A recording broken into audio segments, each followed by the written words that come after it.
हज़रत इब्राहीम अलैहिस्सलाम और हज़रत इस्माइल अलैहिस्सलाम की कुर्बानी का कहानी सुनाएंगे। हालांकि यह कहानी आप पहले भी कई बार सुन चुके होंगे, लेकिन आज हम इसे एक नए अंदाज में सुनाएंगे ताकि आप पूरी तरह समझ सकें। पूरी कहानी जानने के लिए वीडियो को अंत तक ज़रूर देखें। तो आइए शुरू करते हैं। एक रात हमारे प्यारे पैगंबर हज़रत इब्राहीम अलैहिस्सलाम गहरी नींद में सो गई। तभी अचानक उन्होंने एक सपना देखा। कोई कह रहा था, ए इब्राहीम, तुम कुर्बानी करो। हज़रत इब्राहीम अलैहिस्सलाम उस सपना देखकर जग गई। सुबह होते ही उन्होंने 100 ऊँट अल्लाह की राह में कुर्बान कर दिए। फिर दूसरी रात वही आवाज़, ए इब्राहीम, तुम अल्लाह की राह में कुर्बानी करो। सुबह उठते ही उन्होंने फिर 100 ऊँट कुर्बान कर दिए। मगर अफसोस, ऐसा लग रहा था जैसे अल्लाह ताला ने उनकी कुर्बानी कबूल नहीं की। तीसरी रात जब वो फिर सोए तो फिर वही आवाज़ आई, ए इब्राहीम, अल्लाह की राह में अपनी। सुबह होते ही हज़रत इब्राहीम अलैहिस्सलाम सोच में पड़ गए।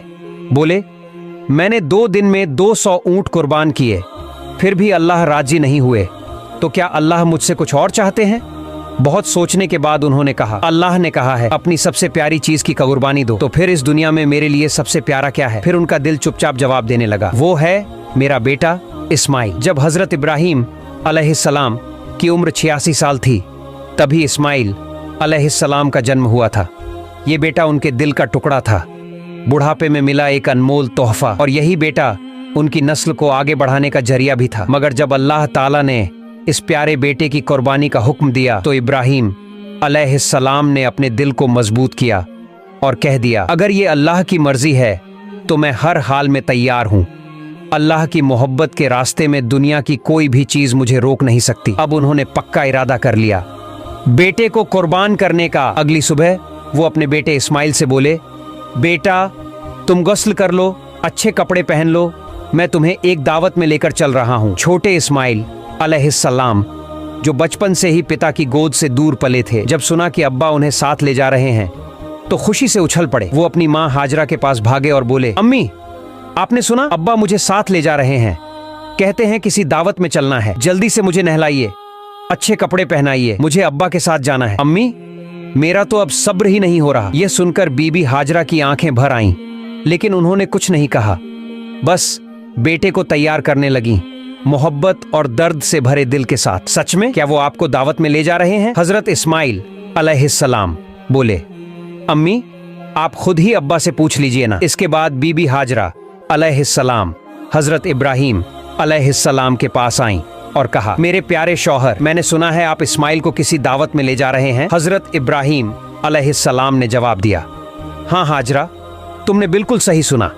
इस्माइल को नहलाकर अच्छे कपड़े पहनाकर तैयार कर दो, मैं उसे एक खास दावत में ले जा रहा हूँ। प्यारे दर्शकों, कुछ लोग सोच सकते हैं कि हज़रत इब्राहीम अलैहिस्सलाम ने अपनी पत्नी और बेटे से झूठ कहा, लेकिन नहीं, उन्होंने कोई झूठ नहीं बोला। अगर आप गहराई से सोचें तो बात बिल्कुल सच थी। वो अपने बेटे इस्माइल अलैहिस्सलाम को लेकर अल्लाह की दावत में ही तो जा रहे थे, यानी एक आजमाइश, एक कुर्बानी की दावत में। इसके बाद बीबी हाजरा अलैहिस्सलाम ने अपने प्यारे बेटे को नहलाया, अच्छे कपड़े पहनाए और तैयार किया। फिर जब उसे शौहर के हवाले करने लगीं तो उनकी आंखें भर आईं। कांपती आवाज में बोली, मेरे प्यारे शौहर, मैंने इस्माइल को बचपन से अब तक पाला है, लेकिन कभी भी उसे अपनी आंखों से ओझल नहीं होने दिया। आपसे बस इतनी गुजारिश है, उसे अपनी नजरों से ओझल मत होने दीजिएगा।